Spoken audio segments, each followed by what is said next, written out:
The top brand support in North America. What runes does he bring? Well, not super crazy or different from the rest of them. SL Kongman typically brings what is the most common brand rune. So what that's going to be is Dark Harvest. Dark Harvest, really strong brand rune. The reason for this being is because Brand's passive, Conflagrate, is that the passive? Brand's passive is going to be ticking on someone for up to 4 seconds, right? Potentially longer if you have Leandry's Anguish on somebody. And that constant damage, as it applies, has the ability to proc Dark Harvest with any of those ticks of damage that is happening to an opponent. Factor that in with if you get a big ultimate off on Brand and that you have multiple people burning and one person dies after your burn goes off on them, then potentially another person can die, and another person can die, another person can die, etc. Right? So really strong rune to have on Brand. The other one that some people might fight for is Electrocute for some more early game damage, but really Dark Harvest has and will be the kind of gold standard when it comes to brand runes going forward. He also brings Taste of Blood. Taste of Blood is really strong for early game laning. Specifically when you're support Brand, you're a huge target when you're Brand as support. You don't have any movement abilities. Your only safety is going to be the fact that potentially you can stun someone for about 1.5 seconds. So having Taste of Blood is going to help you stay healthy, especially when sometimes you need to make that risky move in lane to try to land that stun to net a kill for your own team. Another one that you could really consider on Brand as support is going to be Cheap Shot. Cheap Shot is going to be anytime you impair the movement of an enemy champion, you can do some additional damage to them based on your level. And while it is really strong, it's more than likely a little bit stronger on mid lane Brand. It's always an option if you really do want to burst somebody down, but I would say more than anything, stick to what SL Kongman is doing and stick to that Taste of Blood so that way you do have some more laning power in that early game. His third rune here, Eyeball Collection.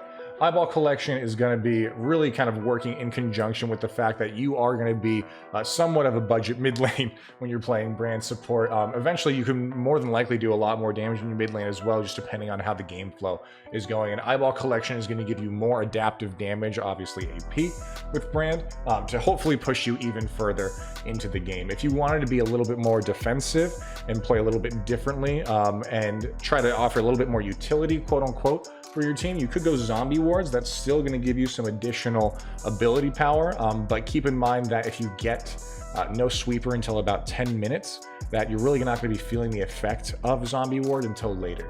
I personally like Zombie Ward a lot. I feel like it does add a lot of utility to the team, at least some more ward coverage for your team as you go forward. So I think this is more of a choice here, whether to get Zombie Ward or Eyeball Collection.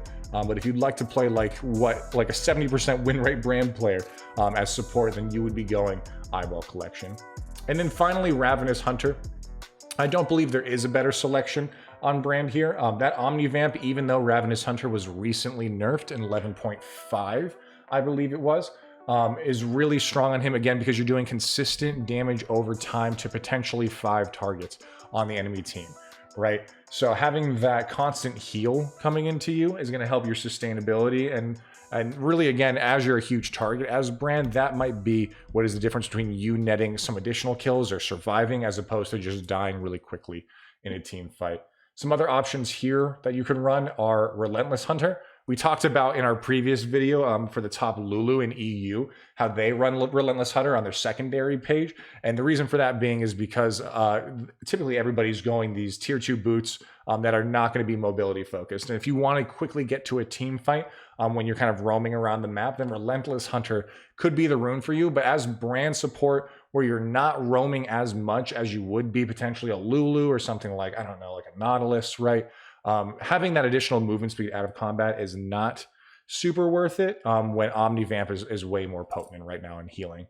The other one we could look at also for Brand would be Ultimate Hunter, the rune that's going to make you have less and less cooldown on your ultimate. And the ultimate skill for Brand is pretty big. It's one of his most important abilities, if not his most important ability. But again, what it's going to offer you as compared to Omnivamp is not really as worth it as you would see for using the other. So I would say really for his primary page here, you could kind of match him pretty much straight up, honestly. And depending on your play style, you could switch out potentially Zombie Ward instead of Eyeball Collection, or potentially go Cheap Shot instead of Taste of Blood, just depending on your preference. Right, his secondary rune page, we're going to be looking at Mana Flow Ban. Really common when you're playing an AP mage in the bot lane. You're going to need that additional mana to sustain, and once you get all of your stacks on Mana Flow Ban, it's going to give you a mana per second buff. Right, you'll get restore 1% of your missing mana every 5 seconds once you get all those stacks on your Mana Flow Ban. Really important, especially when you don't have a lot of money early game, to have some form of getting some mana regeneration on you. So that'll help you. And then also Scorch. Scorch, I don't even need to tell you, Scorch sounds like fire. Scorch is going to be just completely in conjugation with Brand. It's going to work phenomenally with his passive, and even going to add some more additional damage than what your enemy team is going to be expecting with that damage over time. And then finally, for his flex runes down here, we see double adaptive force. Again, your main goal is to do damage as Brand, so that's pretty obvious as to why there. And then for this game, at least, he decides to bring armor. He is going against an armor focused bot lane and an 80 focused team. And the only reason you would switch this out again is if you were going against a very magic heavy bot lane, more than likely, or a magic heavy bot lane and a magic heavy jungler. The majority of damage he's going to be taking this game, or at least in the early stages of the game, is going to be from auto attack or 80 damage. So armor is there, but always know, regardless of what support you are, this last rune for armor or magic resist is going to be dependent on the enemy team. Now switching over to the second most popular Brand page. The second most popular Brand page is going to be exactly all what we talked about previously for your red runes, right? But instead of going blue, you'll go yellow. You'll go precision instead. And this is common as well for people who bring Dark Harvest and will be harassing, honestly. The only difference here is that for you to get any additional mana regeneration, you need to be hitting your spells as Brand. They're bringing Presence of Mind, and they're also bringing Coup de Grace, whatever you like to call it. Presence of Mind is going to give you additional mana regeneration as you hit as an enemy champion with one of your spells.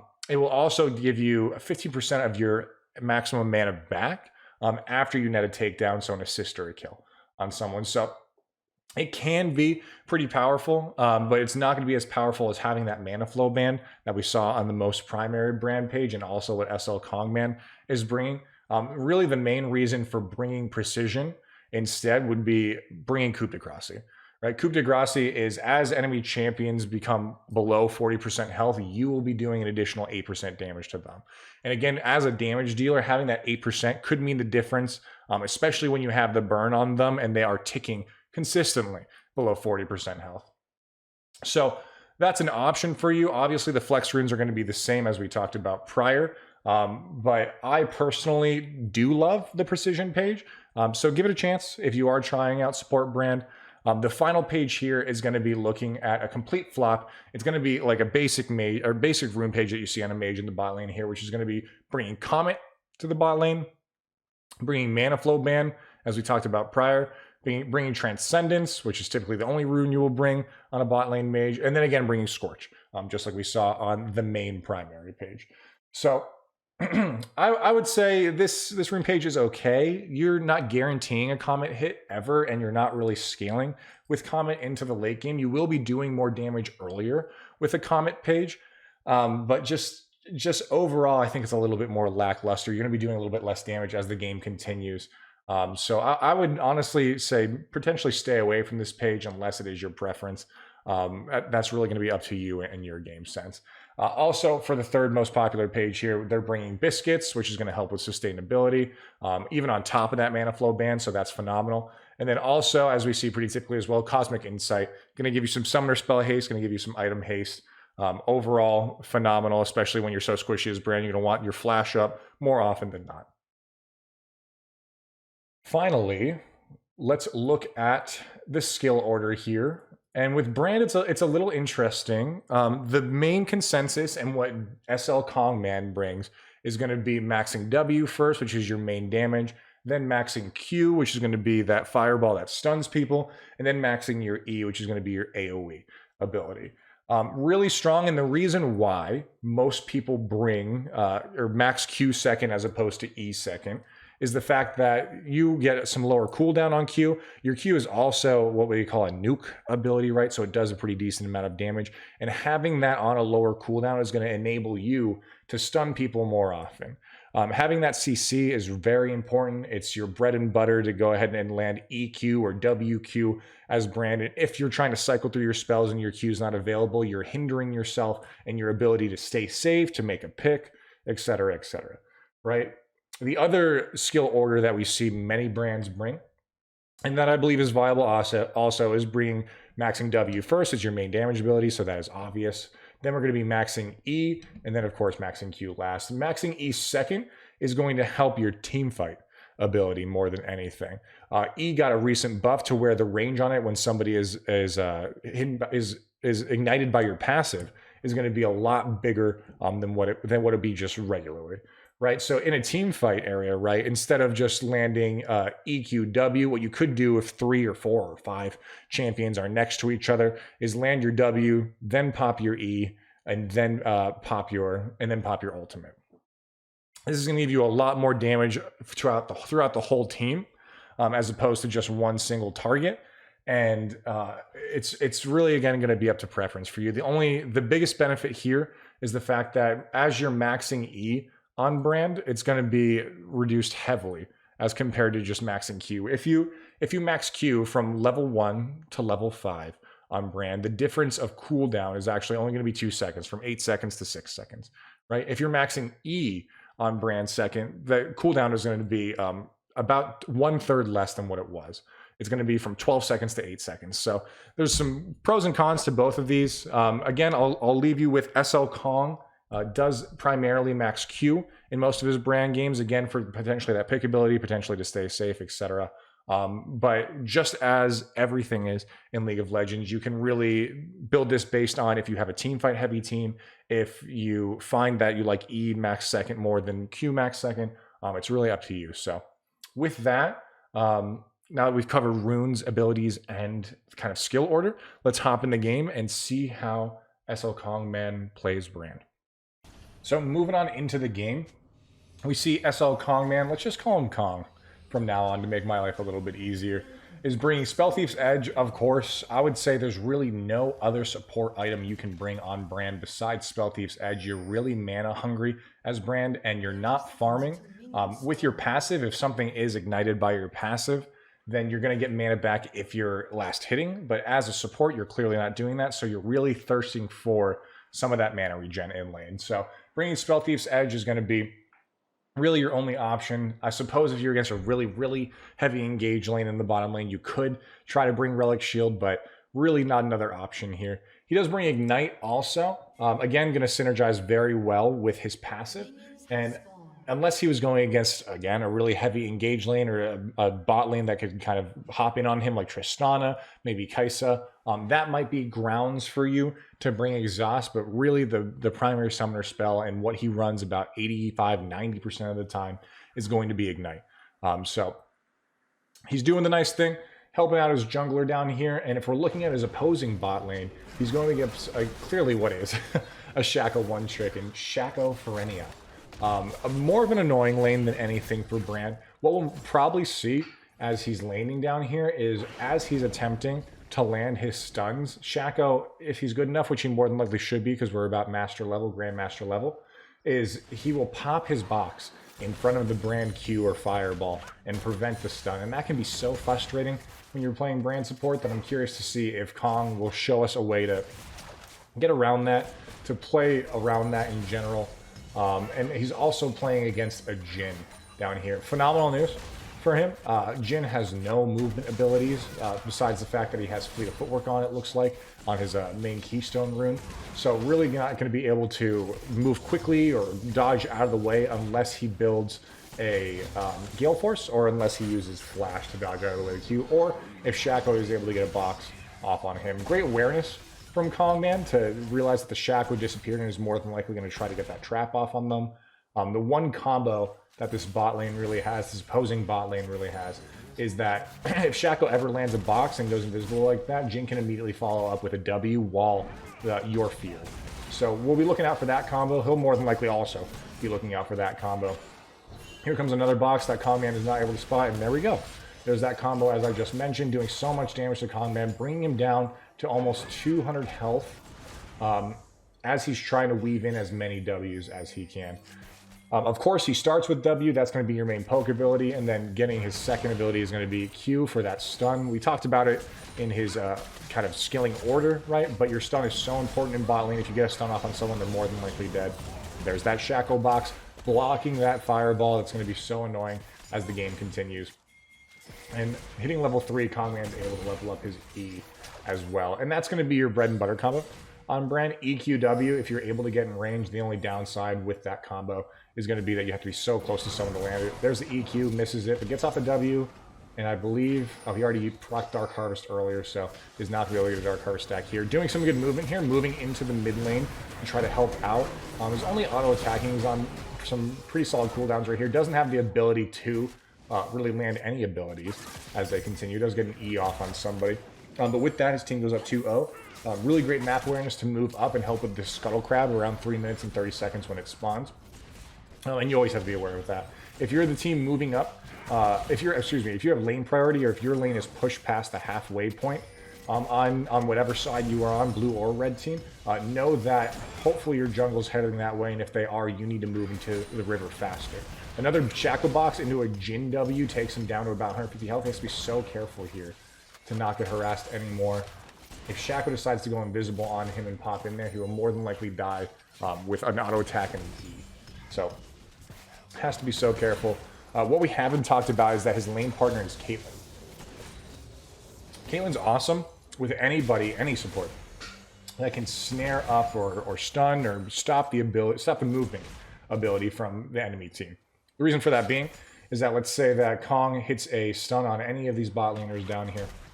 Caitlyn can immediately follow up with a trap right afterwards, and that 1.5 second stun from Brand then turns into a 1.5 second stun, plus about, I think it's plus a 1 second snare from Caitlyn, and she's able to get her passive off also. A third Dark Harvest stack coming out from Brandon. Well, the camera's panned a little bit low here because he's playing pretty far back because he has such low health. Let's try to readjust to see how he got that. So at half health, he misses the W, but then with that extended E range, because he has his passive on those mains, he's able to get that Dark Harvest stack off on the Jhin. And now 3 Dark Harvest stacks early is awesome. Here comes a cheeky play from the Shaco. Is probably going to try to get a box up again. Gets an E off and ignites.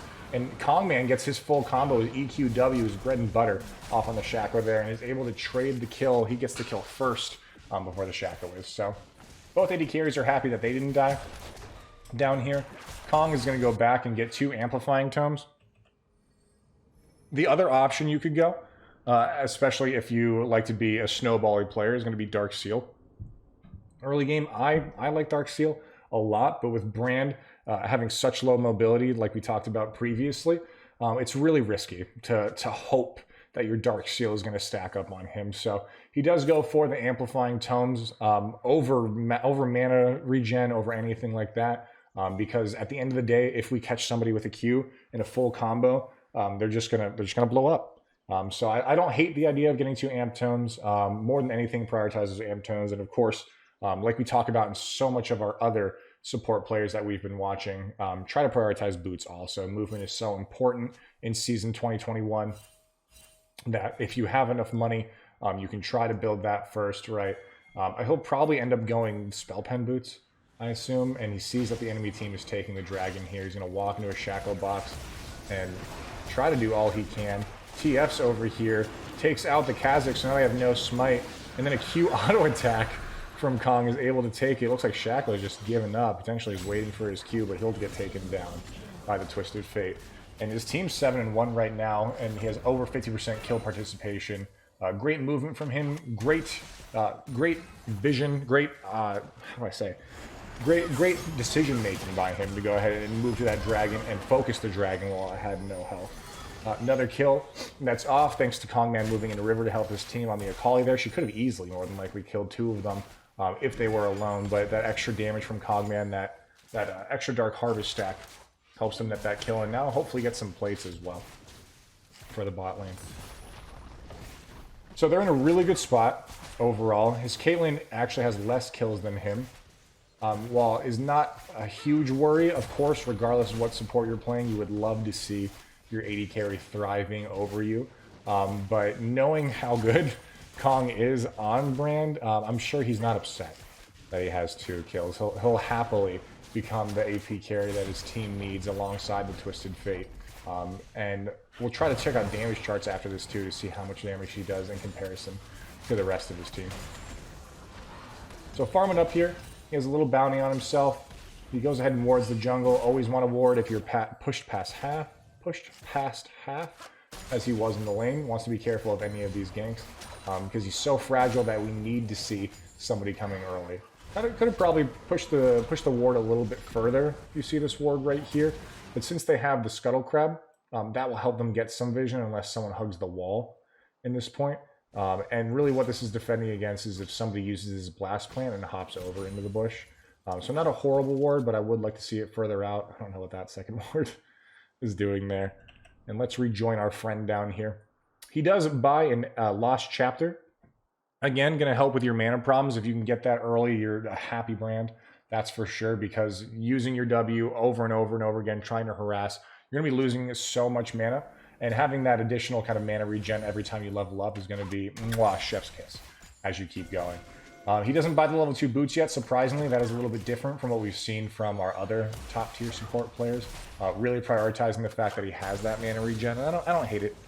He hits level 6. His enemies are level 6 and 5 on the Jhin and Shaco, respectively. That's the word I'm looking for. And now getting off some nice ward clears here. This is where Zombie Ward would be nice, because he would get those additional stacks, or maybe not, because he actually doesn't even kill more than 1 ward thanks to that timeout on Sweeper. We have Kha'Zix coming in. Will he be able to get away here? He lands the EQW, and he also ignites and gets the Dark Seal off, and what looks to be Kong is dead for rights there. He's actually able to turn that and net the kill on the Kha'Zix, and that's powerful right there. That is the power of brand. He doesn't even have to use his ultimate to know that, hey, I'm going to have enough damage to kill this level 6, is it? Yeah, level 6 Kha'Zix that is going to get right in my face. Of course, he did take so much damage, and that's the risk as well when you're playing this champion, so he's going to need to be careful here. I do believe, yeah, Kali's making her way down, so he tries to make the heads-up play. Oh, no. Tries to make the heads-up play to kill the Shaco before he himself dies, but unfortunately, let's go back. But unfortunately, what ends up happening is the Shaco Q's in, so he doesn't have his escape ability. He sees a Kali coming, so he tries to use his ultimate, and the ultimate trolls him and bounces back to these minions over hitting Shaco again. And if a Dark Harvest was available there, or if he had Leandries, Shaco would have more than likely went down. And since he doesn't have either of those things, he's able to get out of there, eventually go down. And I believe that's another assist going his way also, thanks to the fact that his passive was on that Shaco for so long. But just really unfortunate. Played that pretty well.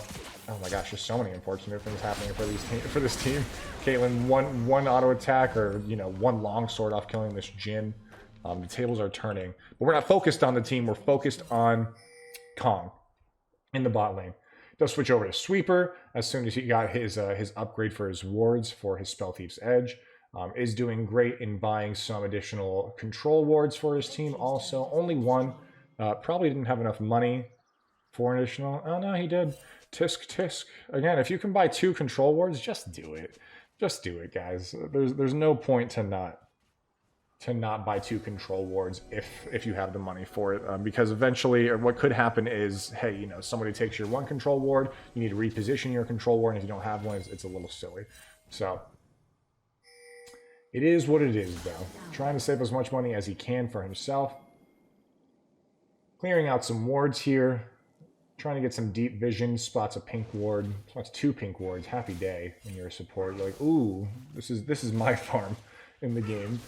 This is the only farm I'm allowed to get if my AD carry is not here.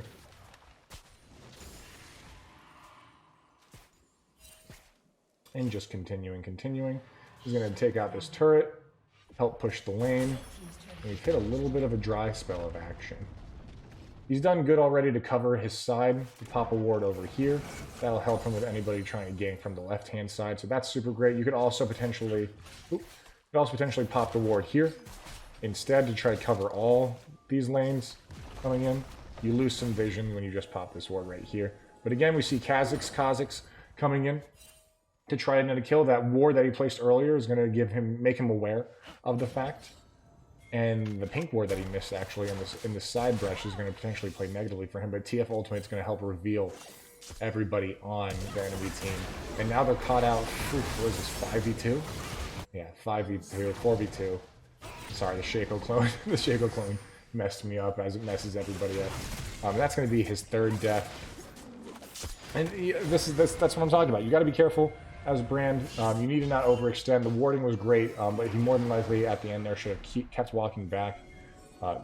He's still playing fine. Of course, his team's getting objectives on other sides of the map, and he rushes his Liandry's Anguish. Stark opposite from what we see from, again, other supports where we're typically getting boots 2 first on most of our supports, but he immediately buys his Liandry's Anguish as soon as it's available to him. Doesn't have any money. Let's check. Doesn't have any money for a control ward. Good. And is super, again, it's super important that he finishes his mythic really early because that's going to be so much damage over time coming out, especially if he's able to land a big ultimate on the enemy team. So let's see how much his power has spiked since he bought this item. Great ward spot over the wall there. Phenomenal. Catches a Jhin trap in the middle lane here too, but it's getting trolled by a minion. And eventually goes down to one of his own minions. So now Kong probably wants to fight. Needs to be careful, of course, because we do see the majority of the red team is around this middle lane, and this team is pretty far behind. They're getting pinged. So here comes in the Kha'Zix. Dangerous. He gets the stun off. That's phenomenal. He doesn't have W available. And Kha'Zix gets so low there. Look how much damage the Andrews just did to that Kha'Zix. But again, 3v2 in the mid lane is going to take him out. Hopefully he'll start doing a little better here. I know he does, just because I've seen the end scoreline of this game.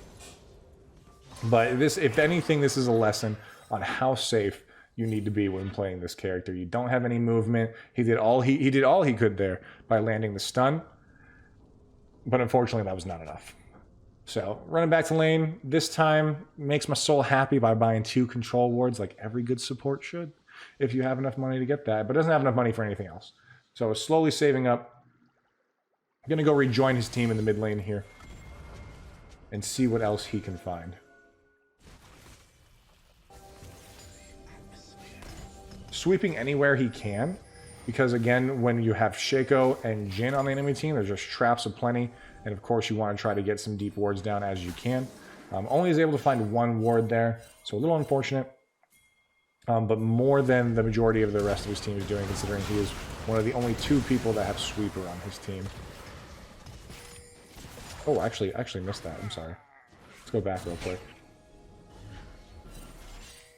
Sweeps the ward. Does he get some sweet revenge on Kha'Zix here? Kha'Zix comes in, says, I can take you out, but another instantaneous stun as soon as he sees the Kha'Zix, is able to save his life, and a little bit of support from Caitlyn there also is able to net him out ahead. He does, as you can see from the left-hand side, Kha'Zix over here, he does go ahead and pop his flash to help him stay safe also. But the reason why he's able to survive these is because he is so quick on reaction with his EQ combo. He needs to be. It could be WQ, but when Kha'Zix is threatening to, or any champion is trying to burst you down that quick, you need to use EQ because E is instantaneous. W is going to take a second for that pillar of flame to pop up out of the ground, about a second of delay time before that's actually going to apply your passive. And E is going to do that automatically. So the fact that he's using E is exactly what you want to do in your games if somebody's right in your face like that. That's why it's so important to save both of those cooldowns, E and Q, almost at all times with Brand, because as soon as you don't have those up and available, it's a danger zone for you. Or it's hey, I have somebody on my team and they're protecting me, so I feel safe trying to get a pick with my EQ, etc. The teleport coming behind them. So Kong more than likely needs to back here because the rest of the teams know they're going to potentially try to get a pick, but a sweeper from the enemy team is going to catch them out. 4 members here. Kha'Zix immediately takes out the Viego, and Kong, while it looks like he's trying to run away here, he's actually going to try to get good position. He gets a Dark Harvest off on the Akali, and then a stun off, and another Dark Harvest, and then a beautiful ultimate that takes out Shaco and then does some additional damage to the Jhin also. Could have eventually netted that kill on the Kazakhs as well, but he goes down to the Caitlyn also. And thanks to that beautiful, we gotta go back, I'm sorry. Thanks to that beautiful, beautiful positioning and him staying safe in this team fight, he's able to output all of his damage here. So his team goes in, he knows it's not safe to walk into this Jhin ult, and Akali more than likely could have jumped on him easily if not. But he lands a beautiful W there that helps chunk her down and save the life of his Cho'Gath. And there's that stun. Then he gets the ultimate off as well that bounces off the Shaco boxes and ends up just destroying the other team next to his burn damage and Leandra's damage. Also, really great positioning there. Love that. Gotta know your ranges on every champion, and he clearly is an expert on Brand with a 71% win rate, so great thought process there from Kong to go ahead and save his life and save the life of his teammates also. Really doing a lot more damage than the enemy team was expecting to do, and netting his team what ended up being an ace also. So there's another kill. Even on kills here, he's about a 3-0 KDA overall in this game. Positive KDA. More than likely the majority of the damage also. So he'll keep going, and then with all of this, he does have, let's see, he does have no more charges on his Spell Thief's Edge for his wards. He does get a sweep down before he goes back. Great idea also, if you're playing support and have a sweeper on you, is if you're about to leave, try to sweep before you go, because all this time walking back on what will help your sweeper cooldown, right? You don't need to save that cooldown on sweeper if you're about to go back. It's going to take you, what, about 20-25 seconds without home guards to get back in the lane. And by that time, your sweeper is going to be about halfway, a quarter way full. So you'll almost be ready to use it again. So there's a little bit of a helpful knowledge for you, just as a general support rule. He does end up getting a Bolivian Orb to get some of those grievous wounds or reduced healing down on the enemy team. He builds that basically all the time. On Brand, there's so much healing in Season 2021 that it's almost completely necessary to build it every game. Of course, that's going to build into a Morellonomicon, and you can hold on building the Morellonomicon. I'm interested to see if he will. Get wrecked. I'm interested to see if he will build the full Morellonomicon. But especially when you're going against someone like Mundo, you need that Oblivion Orb early. You need your Grievous Wounds early, or else these team fights are going to feel hopeless. Even when you are 3 dragons and 12 kills ahead. So, good on him. He honestly probably could have even got a little bit earlier, and this is just looking real bad. Lands the WQE on Shaco, who's taking so much damage, and the passive explosion goes off, and then that Shaco's probably going to get away, I would assume. Unless... Oh, no way. Look at that.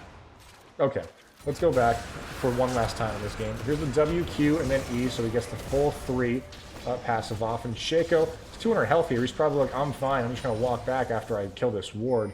But all that Leandries and all of that passive damage from Brand eventually takes him down an additional 200 health. It's what is going to be a very tilting kill for Shaco. Brand trying to stay safe from the Akali here. He does not want to get jumped on. Gets his ultimate off. And then, yeah, it's going to eventually go down. If she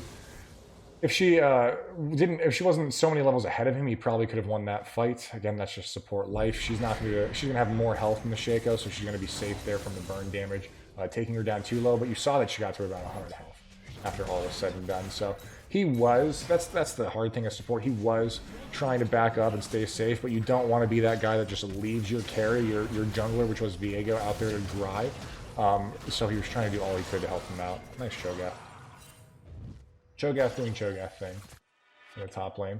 But back to our support player.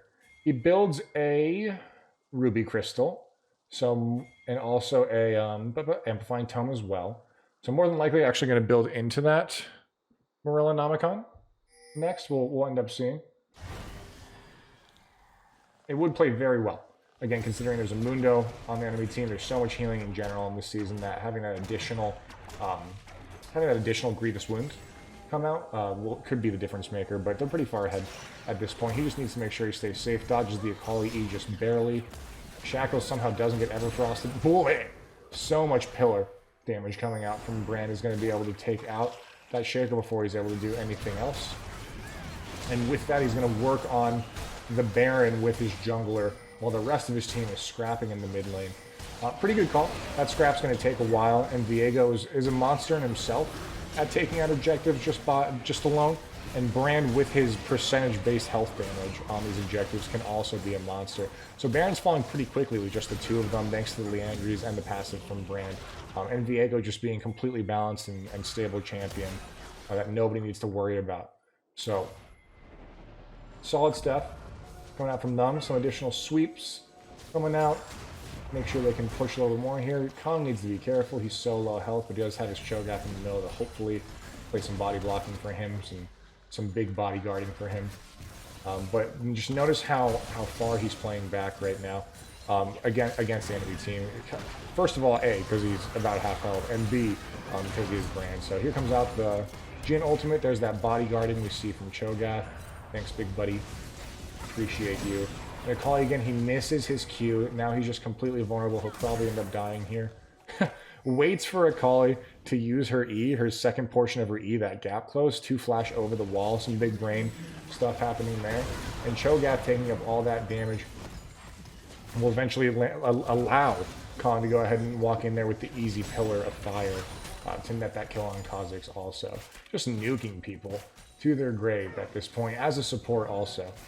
So, good play, good heads-up play by Kong. That'll allow them, with about 3 members of the red team, to push into the red base. And I don't think they're going to be able to net the inhibitor here. But Kong's going to do all he can to try to get some auto attacks off.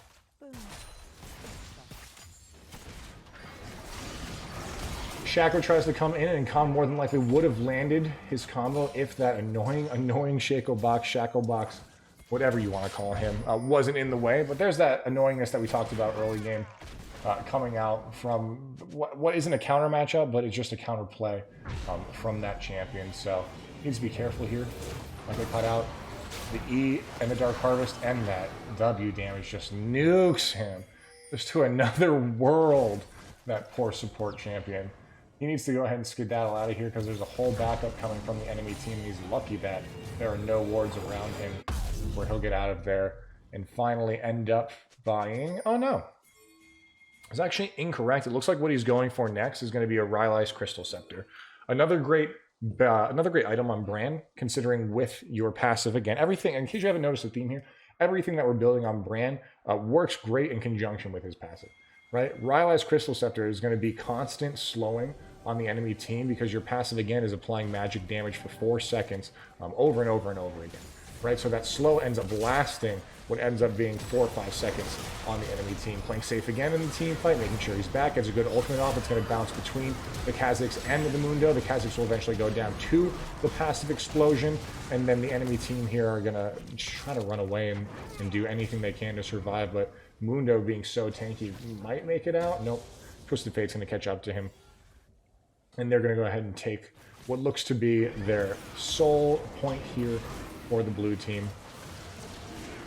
And now this game looks pretty much hopeless. We'll keep watching to see how Kong is going to be positioning his team fights and how he's going to end up playing the late game to end game here. But this game's looking pretty much hopeless. I'm surprised a surrender vote has not come out yet from the red team.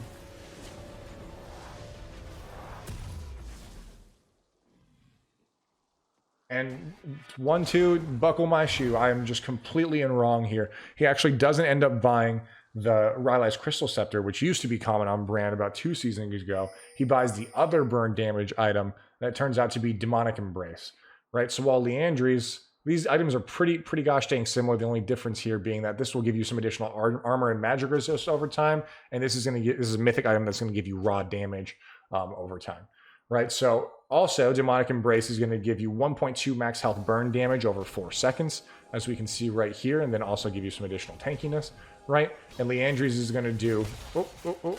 Leandries is going to do very close to the same, right? Where that burn damage is going to be ticking on them with some additional magic damage scaling. So really good synergy here, just really working with that burn damage as much as we can. That damage over time can really catch people off guard, and that's what he's going to be playing for here. So my mistake. We all make mistakes here. I should have assumed the Demonic Embrace. Just like Teemo players like to build sometimes too, to kind of play off their overall tick damage or damage over time. So that was pretty obvious, unfortunately. My bad. there. You only have 3 item slots that you can really utilize as support, so getting as much bang for your buck as possible is going to be top of the menu, and Demonic Embrace is really going to fit that niche for him. So as we kind of predicted earlier, not building the, not finishing up the Morellonomicon, going for his second item first, and then if he gets enough money, if this game goes long enough, he'll then finish up the Morellonomicon, and then always leave that last slot available for wards, as you should always do as a good support. So moving around the map, clearing out some jungle wards, and then also getting down some wards of his own. Moving up to support his Viego again, who loves to be by himself and almost die, but when you have 10 kills as Viego, then honestly you're fine to do it. Good ultimate coming off to potentially bounce off the Jhin and finish him down. You can see so much take damage happening there, but it's not going to be enough from him. And now red team is just convulging. They're coming down. They're going down on the blue side. Almost lands that W to kill the Shaco there, but now he's being flanked once again by the terrifying Akali. He doesn't have cooldowns yet available, and Akali is invisible, so he can't land his EQ. So we're just going to try to stay safe and back out of there. And now blue team catching the Mundo once more. He's stacking CC as he can with that TF stun card. He's going to try to again stack CC, but he misses the W. Nope, he actually gets the W on the Akali, and with that stun, she's forced to use her Zhonya's. Huge cooldown for her to stay safe, and then she will be so close to dying. Not go down. Shaco boxes, man, so annoying. He can't even walk in this base right now because he wasn't able to find that window. Oh, Shaco boxes again, so annoying. Find that window to walk in with Cho'Gath, and he can't take really any damage here. You're so squishy even with that Demonic Embrace. We're just playing safe, trying to land stuns. There's another big ultimate that's going to bounce off 3 people of the enemy team. He's going to walk into Viego, who's going to save his life, as he should. And with 3 members down on the red team now, that's more than likely going to be the end of it here, folks. They can go ahead and switch to the main Nexus turrets, which Caitlyn already has. And with that, we'll see at the final push. So as the game's ending up here, I hope you guys enjoyed this journey with me, learning a little bit more about brand support, learning a little bit more about the top brand support in North America, almost the world. He's ranked number 2 on the overall leaderboards, quote unquote, on League of Graphs. And I guess support, actually, though, he is the top brand. The top brand in the world, who's located in Korea, actually plays him in mid lane. So when it comes to win percentage, when it comes to overall ranking, when it comes to just playing the character, we have SL Kong Man as the top brand, really, in the world as support. So really interesting to see him play.